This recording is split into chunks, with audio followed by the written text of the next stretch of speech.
عبداللہ بن عباس کہتے ہیں کہ رسول اللہ صلی اللہ علیہ وسلم نے فرمایا، یعنی جس نے قرآن کو پڑھا وہ کبھی ناکارہ عمر تک نہیں پہنچے گا۔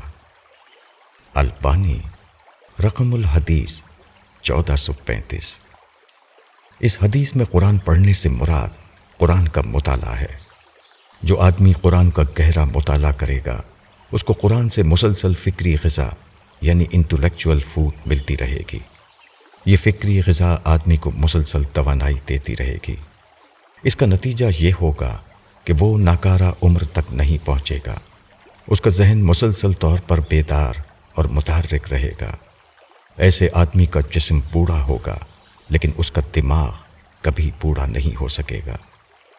ریسرچ کے ذریعے یہ معلوم ہوا ہے کہ انسان کے جسم اور دماغ میں ایک فرق ہے۔ خالص حیاتیاتی اعتبار سے جسم پر بڑھاپا آتا ہے لیکن دماغ یا برین پر بڑھاپا نہیں آتا۔ کوئی آدمی اگر اپنے دماغ کو منفی سوچ سے بچائے، وہ مکمل طور پر اس کو مثبت سوچ یعنی پازیٹیو تھنکنگ کا حامل بنائے تو اس کے دماغ پر بڑھاپا نہیں آئے گا۔ کوئی شخص قرآن کا گہرا مطالعہ کرے تو اس کو ہر دن قرآن سے تخلیقی افکار کی غذا ملتی رہے گی۔ اس کو کبھی ذہنی فاقے کا تجربہ نہیں ہوگا۔